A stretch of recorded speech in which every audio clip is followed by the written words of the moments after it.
Good morning, everybody. And last night was the first Married at First Sight Australia for 2019 vow renewal, and I want to talk about that today, and especially about rushing into relationships too fast, because even though it's the end of the series, Australia, we do things differently. And so we actually have a couple who's been together for like a week or so, even though all the other couples have been together 9 weeks or something.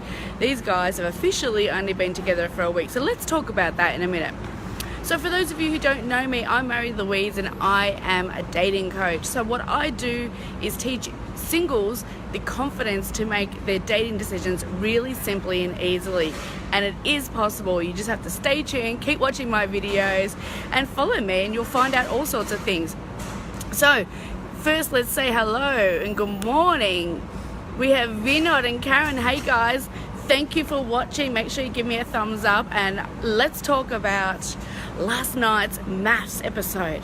So we had 2 couples go through last night, and it was Cameron and Jules and Jessica and Dan. So Cameron and Jules, unfortunately there's not a lot to say about them. They've just had a pretty smooth ride all the way through, which has been lovely. It is really great to see the juxtaposition of a beautiful relationship that starts off lovely, starts off really well, and even though we didn't think she'd like him because he's shorter than her, and it was a stipulation of hers that she liked somebody taller,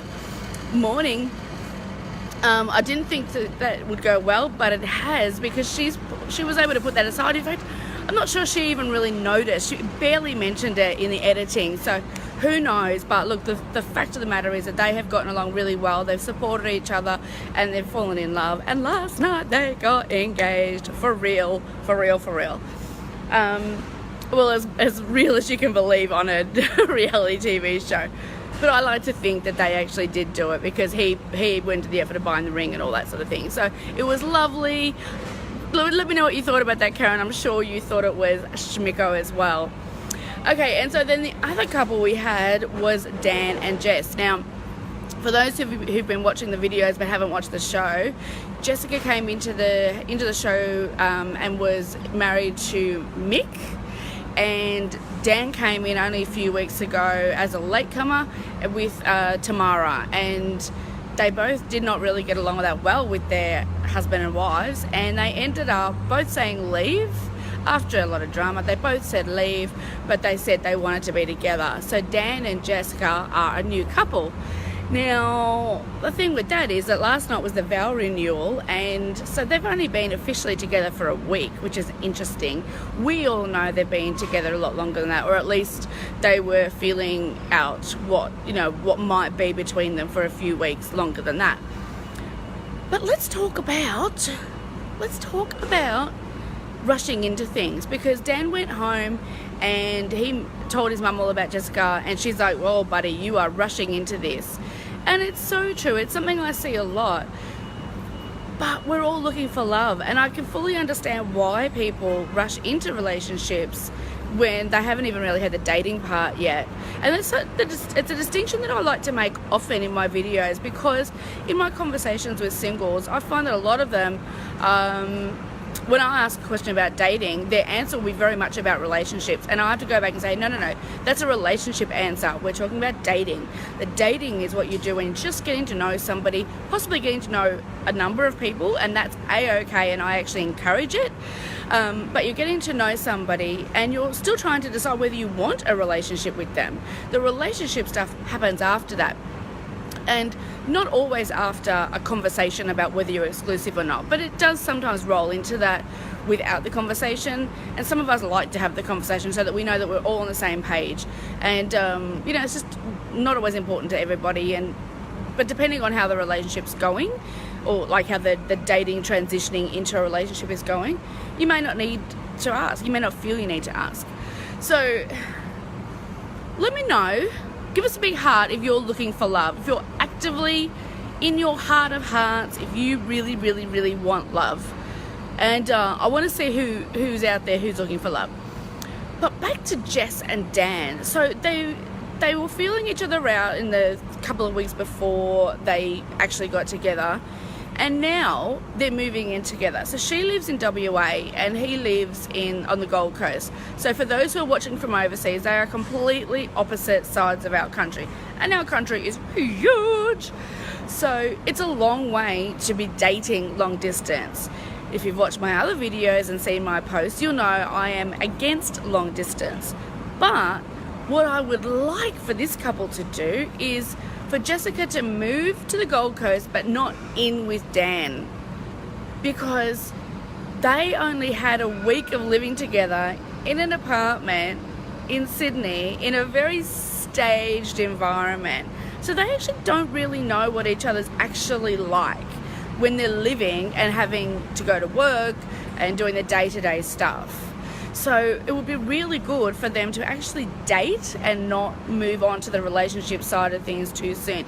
They're actually being given an opportunity to do this that the others don't necessarily have, because some of them, like Cameron and Jules, they were already talking two or 3 weeks ago that they're going to move in together as soon as the experiment finished.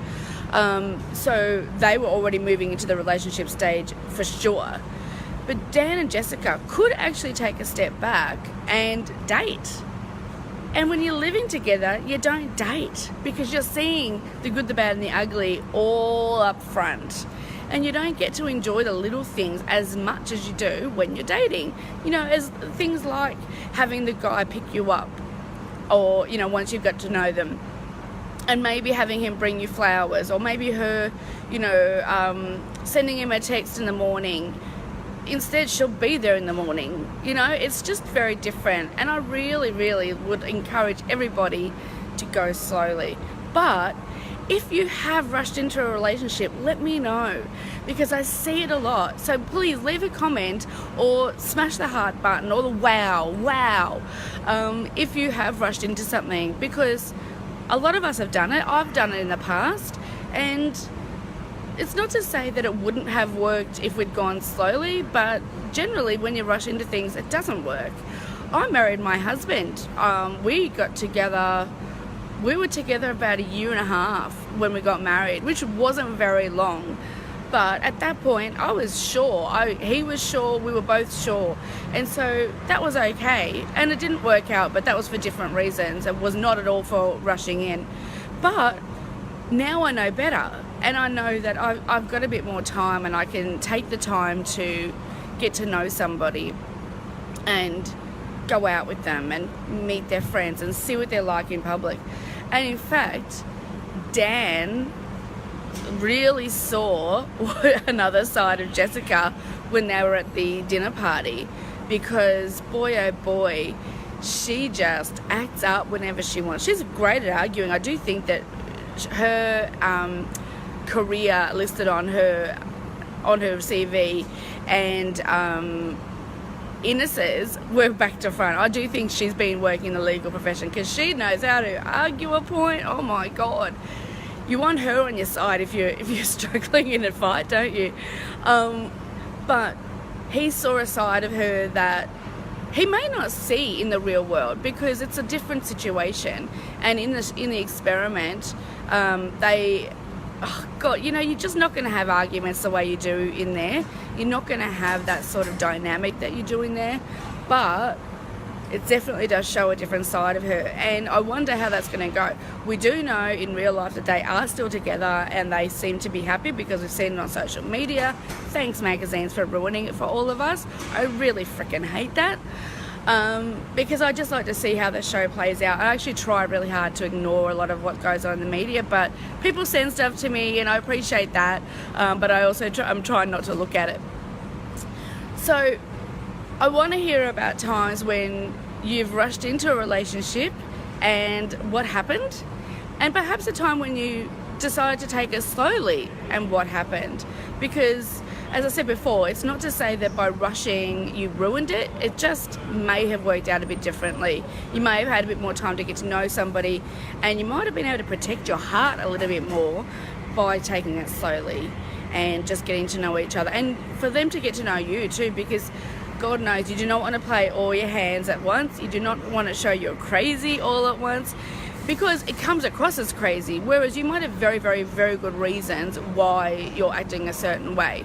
but you haven't had the time to build the foundations, and for them to know that, oh yeah, a bit like Heidi, you know, she's had a rough background, a rough upbringing, so you know, there are reasons why she is the way she is, you know, things like that.